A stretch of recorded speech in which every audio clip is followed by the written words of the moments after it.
Hello, everyone. Oh Wel- wow. Welcome to a special edition Mhm. of Let's Talk Horror. I'm Kate, I'm David. and tonight we're doing our 2023 roundup. So we're going to go through our top five favorite movies of the year that came out either in late 2022 or during 2023, and our least favorite. Because I have to say that overall, this year was overwhelmingly underwhelming as far as horror releases goes, in my opinion. Abysmal is another way to put Yeah. it. And Yeah. so we did, we're not going to do a deep dive into any of these. They're just going to be a quick rundown what we did or didn't like, what really stood out to us. And We'll briefly talk about why we didn't like him or whatever. But yeah. anyway, it's And so yeah, I saw short 20 list. and David only saw 19. Right. So there are four that did not overlap on either of our lists. And those were, let me In see. particular. Yes. Renfield, directed by Chris McKay, which we did go see in the theater. Right. Um, and The Outwaters, which is was written by, directed by, and stars Robbie Banfitch, which was a good low budget, but was neither the best nor the worst for either of us. Story wise, it's kind of iffy. Yeah. Megan, directed by Gerard Johnstone, which was bonkers. Not as good as it should ought to been. Not really. And then Brandon Cronenberg's third feature, Infinity Pool, which David and I, what we took the most away from it was the most ridiculous argument we've had of the year, which we will spare you all from. Yeah, that was. So, If you've seen it, you know. If you've seen it, you know what we're talking about. probably David's. Anyway, It was not the big splash it should have been. anyway, okay. How do you want to Uh, do this? You want to start? yeah, start with yours if you want. It's No, okay. you start with yours. What are we doing? The least now, or the oh the ones that we like, the ones we like the most. Excuse Yeah, me. we can do the best and then we'll do the So worst. I may have to defer to Kate on the directors because I don't have the directors memorized, but the menu. Wait, are you doing? Because I was gonna go five, four, three, and then my favorite of the year. Oh, okay. Well, number five on my list at least was the movie Influencer, which was directed by I cannot recall exactly. But you watched Influencer too. Did you like it? I did. Okay. I mean, I I watched it. I It was probably looked not the on my director. list. I forgot who directed. Oh, Curtis David Harder is the director. Sorry about that. That was kind of an intriguing movie. Emily Tennant was the one that started. I think I did a write up on this movie You did. You after I did do it watched right it. up. Yeah, I just like it's been a long year. But it was a fun little movie about the social media age. I mean, it wasn't groundbreaking by any means, but it had good performances. It was kind of a good little thriller. It veered off into, I guess, a little bit of sensationalism towards the end of it and everything. But I thought overall the setup was good and it was well acted. Did you like it? I mean, I thought it was middling. That's the reaction you're going to get. Basically, if it wasn't on my top list or my bottom list, I just thought it was middling. Well, and then the number four on my list was Good Boy, which was directed by Irv, I guess. Oh, it's Danish director. Yeah. Well, that film, we're not going to try to pronounce all these correctly tonight. It's too cold outside. But that movie, Good Boy, is a weird film. We just saw that a couple days ago Yeah. or something. But that was a really, if you haven't seen that, look it up. It's pretty strange. But it was well done. It's Yeah. actually In a nutshell, it's about a girl and a guy that go on a Tinder date, and the girl goes home with the guy and finds out that, he's charming, he's wealthy, he's kind of shy, and he also has a man dressed as a dog that lives with him. And things just go from there. but it was better than what I expected to be. It's off the wall, but it was better than what I thought it would be. Number three on my list was Haunting in Venice, Which which was was directed by Kenneth Branagh, I and believe, stars him. and stars him. Now that was a pretty good edit. It was Hercule Poirot, is that the Agatha Yeah, Christie yeah. detective character? So that was well acted. It was well done. It's a very stylish film. Oh yeah, and it had Um, Tina Fey. Yeah, Tina Fey was in it too. You could watch it with your grandmother. You could watch it with your 4-year-old. I mean, there's no gore. There's no scares in it. It's not scary whatsoever. And it's very stylish. It's well done. And I thought, it's kind of an empty movie, maybe like thematically. There's not a lot to talk about or chew over in it, but it was fun to watch because it is just an exercise in style. That's all it is. It's just pure style, but it was fun to watch. And number two was when evil lurks or where evil When lurks. Evil When Lurks. evil lurks.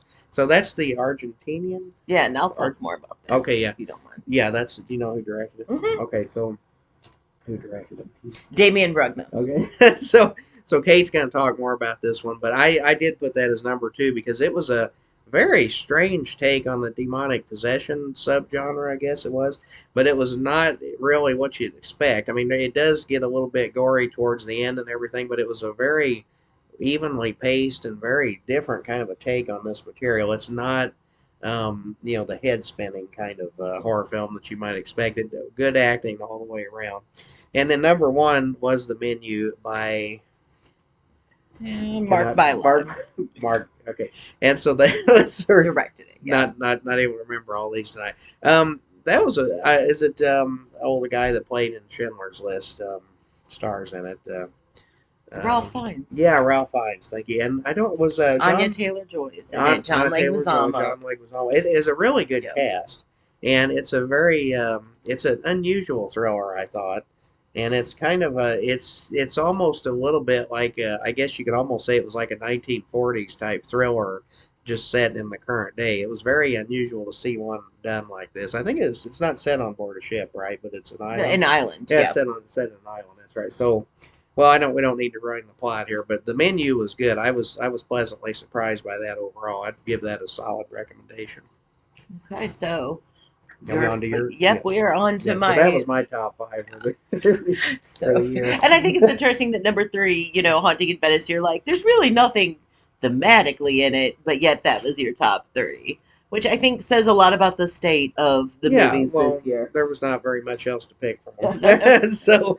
No. It was good. My top five, my number five was one that flew under my radar this year, and I'm really not sure why, but it's Ted Geoghegan's Brooklyn 45, which has it's basically a locked room where a group of mature actors who are all excellent and are people that you're like, I've seen them in something, but might not be able to remember their names right off the bat. Larry Fessenden. Yeah, Larry Fessenden. Oh my goodness, the one that played the lady, and it's Anne Ramsey. Who plays the main female character. What else did she do? She was in like A League of Her Own. She's in the TV show Mad About You. She's been in like so many things. That's right. But that one was a really good, well acted, kind of chiller thriller mystery. And yeah, Ted Geoghegan also directed We Are Still Here, which I liked, and Mohawk, which I've not seen, but Grady Hendrix co-wrote the screenplay. And then my number four was The Menu, as David mentioned, is by Mark Mylod and stars Ralph Fiennes and Anya Taylor-Joy. But I thought it was goofy. It was not what I expected at all. And I do have to say that I like those movies that skewer like the classes and the rich people eat the rich people. So my number three is the one that David did not see this year, which is Thanksgiving, which was co-written by Eli Roth and directed by Eli Roth. And Jordan and I did a video with our review of that. Now, would you say this is your favorite Eli Roth movie? Because you weren't that big of a fan of some of his other. Eli Roth has been hit or miss with me, especially his films in the more recent years. Cabin Fever. I was young. I haven't seen it for years, but I absolutely loved it when I was younger. Thanksgiving, I thought, was really better than I expected. I enjoyed it. I laughed. I cringed. I did not see the killer coming. I thought it was well done. The kills were inventive, yet not overly gratuitous. So I thought it was a strong showing. Now, my number two was the most ridiculous movie that I saw this year, but the only horror film that made me sit there and go during the kill. Also, hands down. You actually did do that. I did do that. Hands down, most adorable murderer ever, and that is Slaughterhouse, directed by Matthew Goodhue. And what's the plot of this movie? It's exactly what you think. Sloth goes on a murderous rampage in a Sorority house. Sorority house. I almost said a slaughterhouse, and I Yeah. was like, no.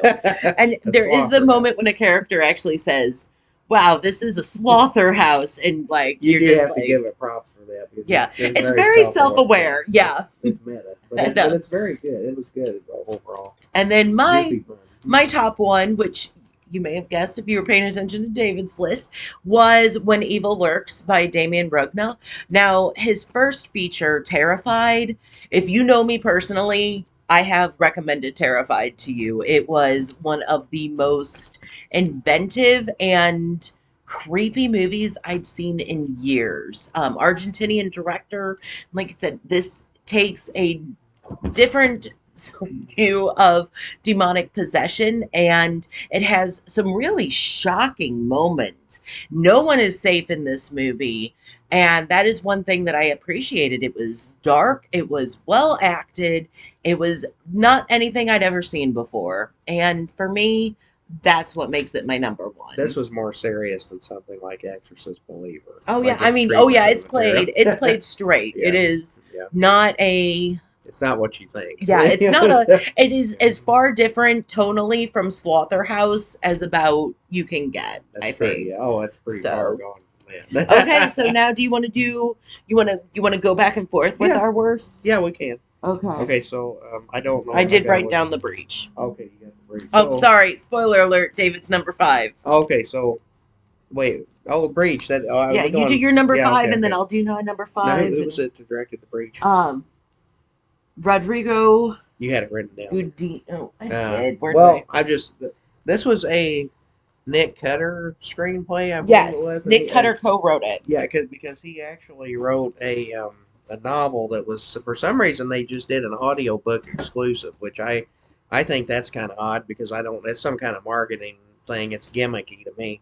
But then of course they optioned it for film as soon as it was out of the gate, I guess. And Rodrigo Gudino. Rodrigo Gudino. So the director of this movie relies way too heavily on CGI. It's way too cliched. I mean, you got a tough guy male lead and you got an attractive female lead. I mean, all that was fine, and you got a pretty good sense of pacing in the movie, but it's not well done. I think they just went way overboard with that. I don't even know which Lovecraft story you would say they were doing at the end of it, but it was kind of like a From Beyond type thing going on, and it just didn't work for me. The monster effects and everything. I mean, the characters were. I just think we'd seen all that before, and I didn't like the effects work. I think it was. I did a write up on this too earlier this year after we watched it. I would definitely say that was pretty egregious overall in its presentation. I just didn't like the way it looked or anything. Yeah, and Did you? I, Yeah. I, it was middling for me. I was looking forward to it because I'm a big fan of Nick Cutter's writing and really enjoy his books. But this one, I didn't remember it at Yeah. all, pretty much. Which, It's not memorable. yeah. And so my number 5 is Voyage of the Demeter, which is based on the Bram Stoker. Did we do a video of this one? Or I you think might have we done a might write have. up, but we did go see it in the Yeah. theater this summer. And yeah, the less said about it, probably the better. I'll let you go on. If it appears on your list, I'll let you go on about it. But it was my It number does. Yeah. 5. Yeah. So what was your number 4? Elaine Field with Nicolas Cage. With Oh, the then why did I think that was one that, sorry, go ahead. what's on both our lists? Isn't it? Is that what you No, said? there was, never mind. Yeah, I thought Renfield was ridiculous. I know people who liked it. It just seemed. I guess Nicolas Cage has always wanted to do this vampire movie role or whatever. He always wanted to play Count Dracula, I guess. But I just, I mean, his performance is okay. But this is another movie that's just riddled with CGI. It's just way over the top. The humor is, it tries too hard mostly, and some of the characters are a little stereotypical, even though they seem to be trying not to be, stereotypical. I think a lot of it just doesn't work for me. I thought it was pretty outrageous. I mean, it's like a Steven I mean, a Seagal guy gets his vampire. leg ripped off and then beaten with it. Yeah, I mean, His own leg. Yeah. I mean, and even those scenes are just way over the top. And but even Nicolas Cage is, when he's trying to do the count, it gets lost in these goofy special effects, and I think it was just not good in my opinion. So, that's Yeah, all I'm it going to didn't say it about didn't make it on Renfield. my yeah, it didn't Yeah. make it on my list, but number 4 for me was Sick, directed by John Hyams and co-written by Kevin Williamson, who, as we know, was one of the writers or was the writer for Scream and a lot of the 90s, late 90s slasher teen Do movies. you remember the plot of Um, this one? it is you. Do you want to use your? I don't want to steal your word for it. Oh, it's COVID exploitation. That's Yes, right. but Yeah, yeah, it was I just silly. didn't. It Yeah, was it was silly. silly. It Um, it there. too soon. Yeah, Too there's soon. a lot that could have been said about the whole COVID thing because now a lot of this is going to start coming out as to what was going on behind the scenes. But this movie, I think she basically makes her boyfriend sick with it or something, and Oh, it she was just at the early days of lockdown. Like she was yeah, like, "I'm gonna yeah, party and live my life," and yeah. somebody got sick and died. And Just not a good idea. I no, mean, it's not a good thing to show people. But I didn't like it either. I thought I can't remember the actress's name, but she was in TV's Frasier. She was in the TV series no. Frasier. But she was funny in it. But it's just not a good. This is not. It's just not good. It was not a good idea. I'm not surprised that they made it because there's a lot of stuff there they could go for with that. But it's ridiculous. Yeah. You can't So I'm blame letting the David people for tell. that. I'm letting Yeah. David tell you all why it was on my list and not yours. Yeah, that's right. So, what do you have anything else to add about it? No. No. Number 3, actually, our number 3 is the same for our third worst Oh movie yeah, of the year. And that is Exorcist believer. I almost directed said by Exorcist. David Gordon Green. That's No, right. yeah, we, yeah. Okay, what was your number 2? um, well, number two was Voyage of the Demeter. But we mentioned that before. I feel like they need to probably stop with the Universal Monsters thing. I mean, and again, this is what we have to harp on because the studios are using the properties that they already own instead of paying writers or creators to come up with new ideas. They're going back in there and rehashing properties that they've owned for 50 years. Well, I like the original 1941 Wolfman too, and I like the old Frankenstein movie and the old Mummy with Boris Karloff. Those movies are fine; they're not going anywhere. Why do they want to keep remaking them? I mean, and the Demeter idea has been around for years. I remember back in 2012 or 13, I was researching this one. There was a project that this one screenwriter had started, this just adapting that chapter of the Demeter, and he'd written like a whole 3-act script based on this part of the novel. But this didn't come out till just this year, Yeah, it looks like it'd and been it's in not the even. fire for way Yeah, too long. And Andre Ordval, who yeah. the director did Troll Hunter and The Autopsy of Jane Doe, which I really liked both those films. So I don't know. Do you think it was just too many cooks, too long on the burner?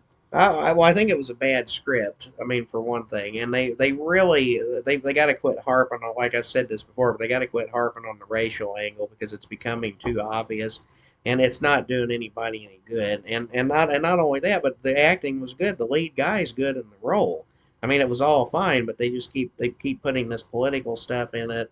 And then not only that was a problem, but also the vampire was also a Oh, bad Vampire problem was horrible. because it wasn't scary. It was just really cheap, like No. CGI. And then the ending of it, where he's like sitting, they try to set it up for like a sequel Yeah. that nobody wants, that nobody asked for. So I thought it was disastrous. I wish they hadn't made it, but I was kind of looking forward to seeing it, You were, But yeah. then I was like, I regretted it thereafter. So I was gonna what say were you you had a gonna great say? segue. Speaking Yeah. of sequels that nobody wanted and nobody asked for, my number 2 is Saw Oh X, which look at your face. yeah. Oh yeah. Yeah, which managed. I was thinking about it as I was doing this list, and I'm like, okay, because it bored me. Like, I actually looked at David during the film, and I was like, this is boring. I believe this one was when the guy was getting his brains sawed out or Yeah, I something. think You're so. right. I was He's just like, like, this is oh my goodness. boring. But I was thinking about it. You already knew that who was perpetrating it. You already knew why Jigsaw was back and seeking revenge, and it was basically all the victims in a room. So they managed to take what little suspense the series even has anymore. Just chuck it out the window.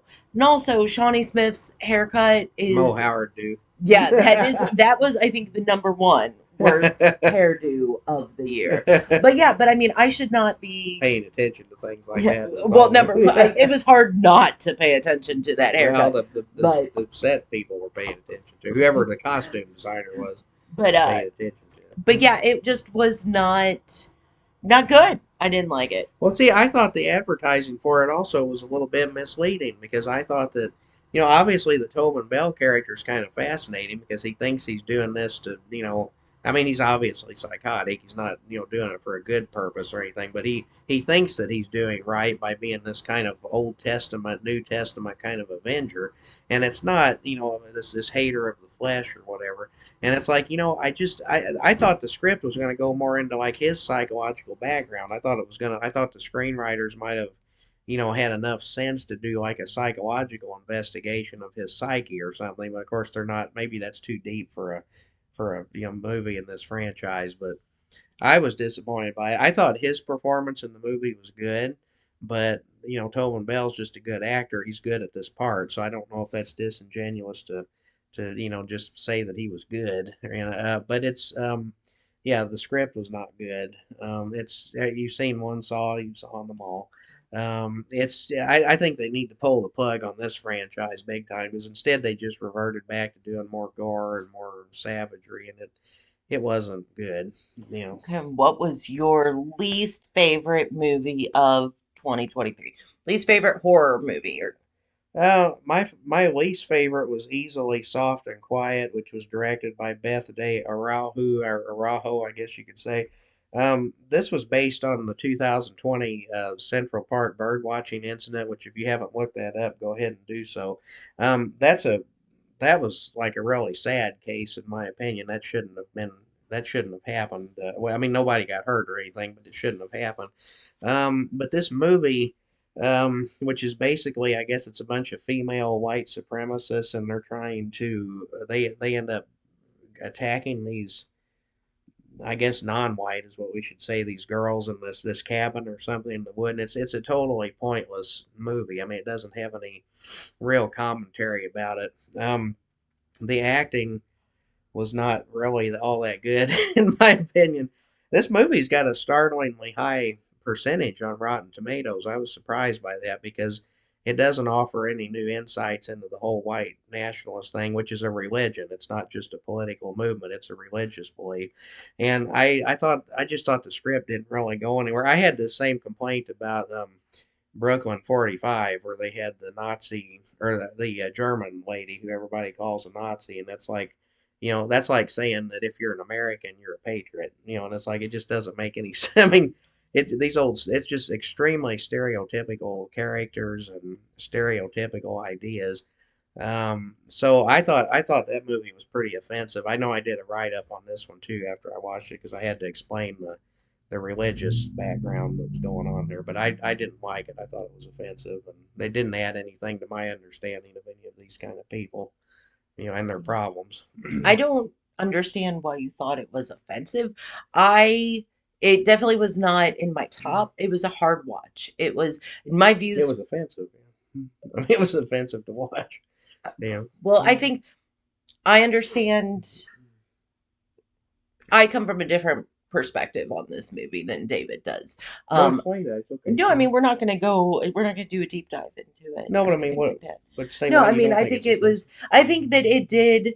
In times when when the media tries to or the media tends to portray, um, the more masculine portrayals of like the National Socialist movement and Hmm. white supremacism and everything like that. This really shined a light on the female of that movement, and that is where the soft and quiet kind of comes from. And it was the women who were the aggressors, and kind of how women used social leverage to bring someone new into the group. And I don't know, I thought it was fascinating. I'm fascinated by people that have different viewpoints from me. I don't agree with them by any means. It was a really rough watch because, these kind of hate crimes happen. And, you know, sometimes people need to see fictionally what happens in real life. But that is not what my number one most hated movie was about this year. My number one most hated movie of the year was Skinamarink. Hated it so much. Now I know Now that you one got was to really unpack it a pretty little bit. divisive. You got to That one unpack was your pretty reasoning. divisive. Some people loved it. It was all about atmosphere. It was about, the feelings it evoked, like whenever you're a child and you're caught in a nightmare. To me, I was bored out of my mind. And then whenever I was like staring at the screen, like, and we went and saw it in the theater. We drove to like Almost an 40 hour or so. minutes to go see Yeah. it. Yeah. They owe Um, us gas money, you yeah, know. and I'm like Right. staring at the screen intently because I'm like, okay, what's nothing's happening. Something's gonna happen. And then it went with a cheap jump scare, and I got mad because I hate jump scares like that. And it made no Phone sense. ringing. Yeah, you never got to see anybody's Yeah. face. You couldn't connect with anything. Was not for me 100%. I think I mentioned this in the video we made a Yeah. while ago that the I felt so bad. There was a group of teenagers who were in the seats near us, and whenever the movie ended, they were like looking at us like, can you please explain what we just saw? And like, we could not explain what they saw. I still can't explain 526 days later. Still can't explain. Yeah, so it was I agree with Kate that it was not to me it wasn't well done. I don't think there was really a story. I give Kyle Edward Ball, the director, a little bit of credit for going out there and doing something very outre. I mean, this was very much an off the wall kind of experiment, and it was an experimental film. There are several Canadian films that came out in the 60s and 70s. I think he even cited Stanley Kubrick as like an influence on this. But I give him a few props for trying to do something that's that bizarre because this was not a commercial film. And it was a short film that was expanded to almost 2 hours, I guess it was. I And felt like five. and it was kind of a unique effort, but I don't think it worked. I think it was definitely it's kind of unusual if you know anything about what he was doing there because he was basically asking people to submit their nightmares on. I think this guy had a YouTube channel or something. He was like trying to recreate visions from these people's nightmares or something, and and I think like for some audiences, I'm sure Skinamarink it leaves you with an uneasy kind of feeling afterwards and stuff, but I don't think it was not an easy film to ingest. Like Kate and I were talking the other day about those the kids that we saw at the theater that asked us what it was about. Well, they were teenagers; they weren't kids, but they were perplexed by it. But I give them a few props for trying to do something that original. But I think it probably is not a mainstream movie in any way, and I definitely don't think it would please the horror crowd because it's not its roots and cinematic roots are not in the Well, horror genre. Mhm. there are horror fans out there that really, really liked it. I It's haven't marketed as a horror I film. haven't talked to Yeah, well, I'm going any of online. Yeah, but I them. mean, Yeah. you don't get into like horror But you think fans but don't you like think it. it is a horror film? Yeah, Okay, but you just didn't like any of it. yeah, it wasn't Okay. for me. It was Yeah. some people really liked it. Some horror fans really liked it. I was not one of them. Well, and the United States, I mean, especially over here, and even like in Britain and stuff, we're not used to these experimental films that they were making in Canada. I mean, it is like a top-down, movie making aesthetic. I mean, we're not used to these experimental things, but again, I give them a few props for trying to do something different. I just personally, like Kate, I didn't think it worked. I didn't think it was particularly scary, although I think I can understand some people feeling uneasy after watching it. But at least it wasn't a gore fest. There's very little blood. There's very little in your face stuff, but it's not but there again, yeah, you gotta if you have to fill it in yourself or it's not gonna be there. So it was pretty brave of him to make the movie that way, but I can understand why it didn't land with everybody too. Well, that is At least it our. wasn't offensive. Okay, so do we have any honorable mentions before we No, move on? we already went with all of Oh, our. did I we already go said on? that in the Okay. beginning. So, So um, check out Good Boy with the Dog. Um, that was the one that we should say. I definitely thought that was worthwhile. The Menu is probably our top recommendation. Well, your top recommendation is not my top What was your top? recommendation. I gave my top recommendation. Yeah, but I It's forgot. when When evil Evil Lurks. lurks. Check those two movies out. Those are worth your time. The rest of them are just exploitative, and I think they're just wrong. In so many ways. Again, David Yeah. and I do not always agree, as there's only two that overlapped on both our best and our worst. But So that's why. that is our opinions, and But you are welcome to take them or leave this them. is why we have interesting conversations. Is the truth. Exorcist Believer shouldn't have been made. It was atrocious. There was no reason for it. We So missed our time to say what we were going to say about no, I'm that just one. doing. I'm just. What do you mean we talked about it? No, there's nothing to say. I mean, it shouldn't have been made. It was a cash grab. It was the worst performance of Ellen Mhm. Burstyn's career. Yeah. Like I said, the soft and quiet was horrible. It was exploitive. There was no reason to show that. And I mean, regardless of what goes on, and Voyage of the Demeter, please stop remaking these Universal properties because you guys aren't doing it well, and it just needs to stop. So that's our opinion. I would say Your that's my opinion. opinion. And Skinamarink, if you want to try it against Kate's advice, it's something different. I mean, that can be You said said for me. that, yeah. Yeah, but I But mean, other than that, I don't know. so thank you for joining us for our year-end countdown. It was an abysmal year. Here's hoping that 2024 is a better, in our opinion, year for horror. Now, are we looking forward to Well, I mean, there's a Maxine? few. Or Yeah, we're hoping that Maxine comes out is there this year. anything else? No, maybe not. The Jordan Peele one, but Yeah, the new anyway, Jordan stay Peele tuned movie. and we'll Yeah. see you next year. Merry Christmas. Happy New Year.